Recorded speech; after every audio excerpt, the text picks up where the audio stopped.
ನಮಸ್ಕಾರಗಳು ನನ್ನೆಲ್ಲ ಪ್ರೀತಿಯ ವೀಕ್ಷಕರೇ, ಹೊಸದೊಂದು ವಿಡಿಯೋಗೆ ಎಲ್ಲರಿಗೂ ಸ್ವಾಗತ.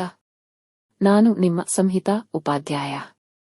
ಮೊದಲೇ ಹೇಳ್ತೀನಿ, ಈ ಒಂದು ವಿಡಿಯೋ ಬಂದು ಎಲ್ಲಾ ತಂದೆ ತಾಯಂದಿರಿಗೆ, ಎಲ್ಲಾ ಅಣ್ಣ ತಮ್ಮ ಅಕ್ಕ ತಂಗಿಯರಿಗೆ. ವೀಕ್ಷಕರೇ, ನಿಮ್ಮಲ್ಲಿ ನಾನು ಕೇಳೋದು ಇಷ್ಟೇ, ನೀವೇ ಯಾರೇ ಆಗಿರಲಿ ದಯವಿಟ್ಟು ಈ ಒಂದು ವಿಡಿಯೋವನ್ನು ಕಂಪ್ಲೀಟ್ ಆಗಿ ನೋಡಿ. ನಮ್ಮ ಸಮಾಜದ ಎಜುಕೇಷನ್ ಸಿಸ್ಟಮ್ ಬಗ್ಗೆ ಹಾಗೂ ನಮ್ಮ ಸಮಾಜದಲ್ಲಿನ ಈಗಿನ ಪೇರೆಂಟ್ಸ್ಗಳ ಒಂದು ಕೆಟ್ಟ ಸಂಕಲ್ಪದ ಬಗ್ಗೆ ಈ ಒಂದು ವಿಡಿಯೋ. ವೀಕ್ಷಕರೇ, ವಿದ್ಯೆ ಎನ್ನುವುದು ಅದು ಕೇವಲ ಒಂದು ಸೊಸೈಟಿಯಲ್ಲಿನ ಸಿಸ್ಟಮ್ ಮಾತ್ರ ಅಲ್ಲದೆ ಒಬ್ಬ ವ್ಯಕ್ತಿಯ ಜೀವನದಲ್ಲಿನ ಪ್ರತಿಯೊಂದು ಹಂತಗಳು, ಅಂದ್ರೆ ಅದು ಪುಟಾಣಿ ವಿದ್ಯಾರ್ಥಿಗಳಿಂದ ಹಿಡಿದು ಹದಿಹರೆಯ ಯೌವನ ಮುಂದಿನ ಮುಪ್ಪಿನವರೆಗೂ ಒಬ್ಬ ವ್ಯಕ್ತಿಯ ವ್ಯಕ್ತಿತ್ವವನ್ನು, ಒಬ್ಬ ವ್ಯಕ್ತಿಯಲ್ಲಿನ ಒಳ್ಳೆಯ ಗುಣಗಳನ್ನು ರೂಪಿಸುವ ಒಂದು ಕಲೆ. ಆದರೆ ಇವತ್ತಿನ ಎಜುಕೇಷನ್ ಸಿಸ್ಟಮ್ ಬಂದು ಕೇವಲ ಒಂದು ಬಿಸಿನೆಸ್ಗಷ್ಟೇ ಸೀಮಿತ. ಮಾನ್ಯ ವೀಕ್ಷಕರೇ, ಈಯೊಂದು ವಿಡಿಯೋ ಮಾಡ್ಲಿಕ್ಕೆ ಮುಖ್ಯ ಕಾರಣ, ನಾನು ಒಂದೆರಡು ದಿನದ ಹಿಂದೆ ನನ್ನ ಮನೆಯ ಹೌಸ್ಫನನ್ನ ಇಬ್ಬರು ಪುಟಾಣಿ ಮಕ್ಕಳನ್ನು ಭೇಟಿಯಾದೆ. ಇಬ್ಬರು ಸಹ 1ನೇ ಕ್ಲಾಸ್ ವಿದ್ಯಾರ್ಥಿಗಳು. ಅವರು ಸಂಜೆ 7 ಗಂಟೆಗೆ ಮನೆಗೆ ಬರುತ್ತಿರುವುದನ್ನು ನೋಡಿ, ನೀವು ಯಾಕಿಷ್ಟು ಲೇಟ್ ಸ್ಕೂಲಿಂದ ಮನೆಗೆ ಬರ್ಲಿಕ್ಕೆ ಅಂತ ಪ್ರಶ್ನಿಸಿದೆ. ಅದಕ್ಕೆ ಅವರು ಕೊಟ್ಟ ಉತ್ತರ, ಟ್ಯೂಷನ್ಗೆ ಹೋಗಿದ್ವಿ ಅಕ್ಕ, ಈಗಷ್ಟೇ ಟ್ಯೂಷನ್ ಮುಗಿಸಿ ಬಂದ್ವಿ ಅಂತ. ನಾನು ನನ್ನ ಓನರ್ ಆಂಟಿಯತ್ರ ಪ್ರಶ್ನಿಸಿದೆ, ಅಲ್ಲ ಆಂಟಿ, ಅವರಿನ್ನೂ ಕೇವಲ 1ನೇ ತರಗತಿಯವರು, ಈಗಲೇ ಅವರಿಗೆ ಟ್ಯೂಷನ್ ಅದು ಇದು ಅಂತ ಯಾಕಿಷ್ಟು ಟೆನ್ಷನ್ ಕೊಡ್ತೀರಾ ಅಂತ. ಅದಕ್ಕೆ ಓನರ್ ಆಂಟಿ ಹೇಳಿದ್ದು, ಇಲ್ಲ ಸಂಹಿತಾ, ಅವರು ಕಾನ್ವೆಂಟ್ನಲ್ಲಿ ಓದೋದ್ರಿಂದ ಅವರಿಗೆ ಟ್ಯೂಷನ್ ಬೇಕಾಗುತ್ತೆ ಅಂತ ಹೇಳಿದ್ರು.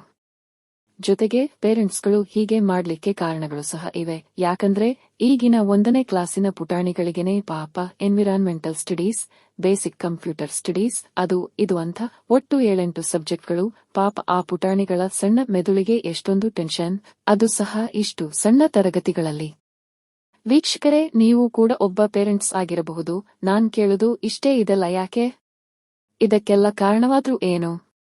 ಇವತ್ತಿನ ಶಿಕ್ಷಣ ಸಂಪೂರ್ಣಮಯವಾಗಿ ಕಾನ್ವೆಂಟ್ ಶಿಕ್ಷಣವಾಗಿ ಬದಲಾಗಿದೆ. ಎಲ್ಲೆಲ್ಲೂ ಎಜುಕೇಷನ್ ಮೀನ್ಸ್ ಬಿಸಿನೆಸ್ ಎಂಬಂತಾಗಿದೆ.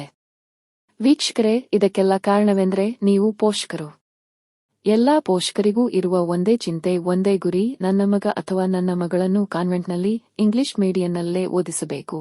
ಬಾಯಿ ತೆಗೆದ್ರೆ ಇಂಗ್ಲಿಷ್ನಲ್ಲಿಯೇ ಮಾತಾಡಬೇಕು. ಕಾನ್ವೆಂಟ್ನಲ್ಲಿ ಓದಿದ್ರೆ ಮಾತ್ರ ವಿದ್ಯೆ ತಲೆಗೆ ಹತ್ತುವುದು. ಕಾನ್ವೆಂಟ್ನಲ್ಲಿ ಓದಿದ್ರೆ ಮಾತ್ರ ಇಂಜಿನಿಯರ್, ಡಾಕ್ಟರ್ ಆಗೋದು. ಕಾನ್ವೆಂಟ್ನಲ್ಲಿ ಓದಿದ್ರೆ ಮಾತ್ರ ಜಾಬ್ ಸಿಗೋದು. ಕಾನ್ವೆಂಟ್ನಲ್ಲಿ ಓದಿದ್ರೆ ಮಾತ್ರ ನಿಮ್ಮ ಮಕ್ಕಳು ಒಳ್ಳೆ ಗುಣ ಹೊಂದಿರಲು ಸಾಧ್ಯ. ಗವರ್ನಮೆಂಟ್ ಶಾಲೆಗಳಲ್ಲಿ ಓದಿದ್ರೆ ಮಕ್ಕಳು, ಅದ್ರಲ್ಲೂ ಹುಡುಗರು ಪೋಲಿಗಳಾಗೋದು. ಇನ್ನೇನಲ್ಲೋ ತಪ್ಪು ಕಲ್ಪನೆಗಳು, ಏನೇನೋ ಭ್ರಮೆಗಳು. ನೋಡ್ರಪ್ಪ, ನಾನು ಇವತ್ತು ಒಂದು ಸಾಫ್ಟ್ವೇರ್ ಇಂಜಿನಿಯರ್, ಈಗಾಗಲೇ ಟೋಟಲ್ 6 ಕಂಪನಿಗಳಲ್ಲಿ ಜಾಬ್ ಮಾಡಿರೋ ಎಕ್ಸ್ಪೀರಿಯನ್ಸ್ ಇದೆ. ಇದ್ರಲ್ಲಿ 3 ಬಾರಿ ಆನ್ಸೈಟ್ ಕೂಡ ಹೋಗಿದ್ದೇನೆ. ಅಷ್ಟೆಲ್ಲ ಯಾಕೆ, ಮುಂದಿನ ವರ್ಷದಿಂದ ಒಂದು ಆನ್ಸೈಟ್ ಇದ್ದು ಇನ್ನೂ 3-4 ವರ್ಷ ಯುಎಸ್ನಲ್ಲಿಯೇ ಜಾಬ್ ಮಾಡ್ಬೇಕಾಗಿದೆ. ಇಷ್ಟೆಲ್ಲ ನಾನ್ ಯಾಕೆ ಹೇಳ್ತಿದ್ದೀನಿ ಅಂದ್ರೆ, ಮಾನ್ಯ ವೀಕ್ಷಕರೇ, ನಾನು ಹೆಮ್ಮೆಯಿಂದ ಹೇಳ್ತೀನಿ, ನಾನು ಒಬ್ಬ ಗವರ್ನಮೆಂಟ್ ಶಾಲೆಯಲ್ಲಿ ಕನ್ನಡ ಮಾಧ್ಯಮದಲ್ಲಿ ಓದಿದವಳು.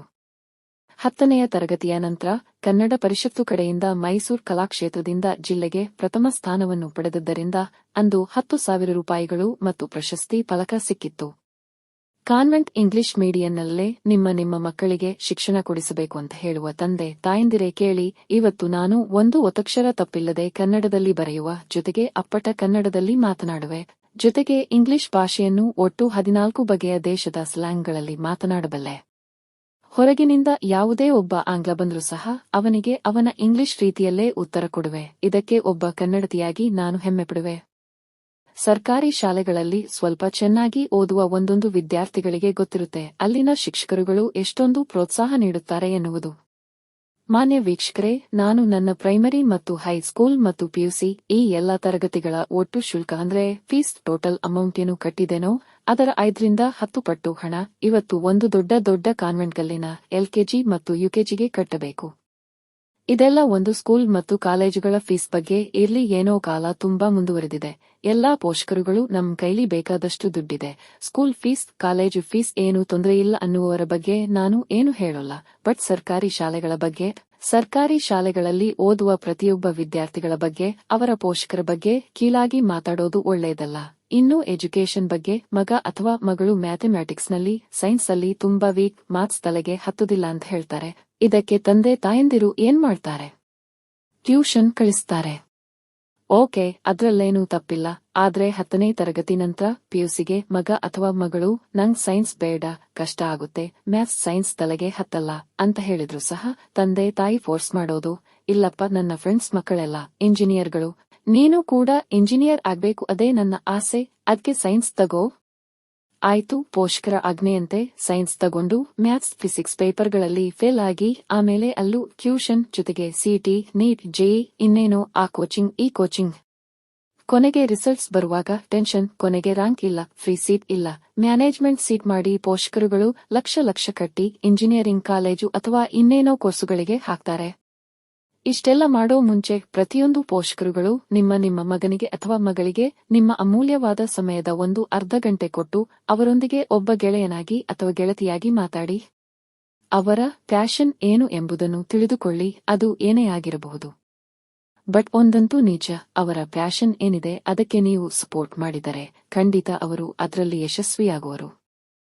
ಪ್ರತಿಯೊಂದು ಪೋಷಕರುಗಳು ನೀವು ಅರ್ಥ ಮಾಡಿಕೊಳ್ಳಬೇಕಾದದು ಕೇವಲ ಓದುವುದು, ಹೈಯರ್ ಸ್ಟಡೀಸ್ ಮಾಡುವುದು ಅಥವಾ ಎಂಬಿಬಿಎಸ್, ಇಂಜಿನಿಯರಿಂಗ್ ಅಥವಾ ಲಾಯರ್ ಓದುವುದು ಮಾತ್ರ ನಿಮ್ಮ ಮಕ್ಕಳ ಪ್ಯಾಷನ್ ಆಗಿರಬೇಕು ಅಂತ ಏನೂ ಇಲ್ಲ. Wild life photography, modelling, business, restaurant ಅಥವಾ ಈಗಿನ ಆಧುನಿಕವಾಗಿ ಟ್ರಾವೆಲಿಂಗ್ ಅಥವಾ ಯೂಟ್ಯೂಬರ್ಸ್, ಹಾಗೆ ಇನ್ನಿತರ ಆರ್ಟ್ಸ್ ಅಥವಾ ಡಾನ್ಸ್, ಮ್ಯೂಸಿಕ್, ಹಾಗೆ ಏನೇ ಆಗಿರಲಿ ಅದಕ್ಕೆ ಪೋಷಕರುಗಳಾಗಿ ನೀವು ಪ್ರೋತ್ಸಾಹ ನೀಡಿ, ಅವರು ಯಶಸ್ವಿಯಾಗುವರು. ವೀಕ್ಷಕರೇ, ಇವತ್ತಿನ ಮಕ್ಕಳಿಗೆ 1 ಡಿಗ್ರಿ ಆದ್ರೆ ಸಾಕು, ಅವರು ವಿದ್ಯಾವಂತರೇ.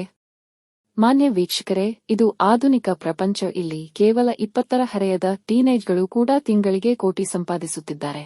ಅದಕ್ಕೆ ಯೂಟ್ಯೂಬರ್ಸ್ಗಳೇ ಒಂದು ಉತ್ತಮ ಉದಾಹರಣೆ. ಅಂದ್ರೆ ಹಣ ಸಂಪಾದನೆ ಮಾತ್ರವೇ ಜೀವನದಲ್ಲಿನ ಒಂದು ಗುರಿಯಾಗಿದ್ರೆ ಇವತ್ತು ಅದಕ್ಕೆ ನೈತಿಕವಾಗಿಯೇ 1000 ದಾರಿಗಳಿವೆ.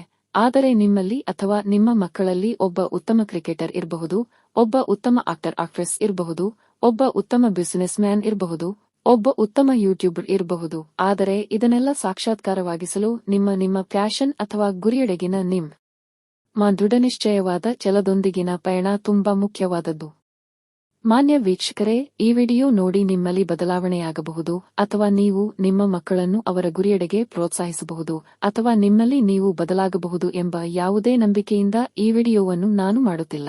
ಬಟ್ ಇನ್ನಾದ್ರೂ ಸಹ ಗವರ್ನಮೆಂಟ್ ಶಾಲೆಯ ವಿದ್ಯಾರ್ಥಿಗಳನ್ನು, ಅವರ ಭವಿಷ್ಯವನ್ನು, ಅವರ ಭವಿಷ್ಯದ ಆಸೆಯನ್ನು ಎಂದೂ ಸಹ ಕೀಳಾಗಿ ನೋಡಬೇಡಿ. ಕಾರಣ, ಒಬ್ಬ ಗವರ್ನಮೆಂಟ್ ಶಾಲೆಯಲ್ಲಿ ಓದಿದವರು ಸಹ ಇಲ್ಲಿ ಇಂಜಿನಿಯರಿಂಗ್, ಡಾಕ್ಟರ್, ಲಾಯರ್ ಅಥವಾ ಇನ್ನೇನೋ ಅದೆಲ್ಲವೂ ಸಹ ಆಗಬಹುದು. ಅದಕ್ಕೆ ನಾನೇ ಉದಾಹರಣೆ. ಮಾನ್ಯ ವೀಕ್ಷಕರೇ, ಇದಿಷ್ಟು ಮನದಾಳದ ಮಾತು. ಮೊದಲ ಸಂಚಿಕೆಯಲ್ಲಿ ಸಿಗುವ ಮುಂದಿನ ಸಂಚಿಕೆಯಲ್ಲಿ. ನೀವೇನು ನನ್ನ ಚಾನೆಲ್ಗೆ ಮೊದಲ ಬಾರಿಗೆ ಬಂದವರಾದರೆ ದಯವಿಟ್ಟು ಸಬ್ಸ್ಕ್ರೈಬ್ ಮಾಡಿ, ಚಾನೆಲ್ಗೆ ಸಪೋರ್ಟ್ ಮಾಡಿ. ಧನ್ಯವಾದಗಳು. ಜೈ ಕರ್ನಾಟಕ ಮಾತೆ ಕನ್ನಡಾಂಬೆಗೆ ಜಯವಾಗಲಿ.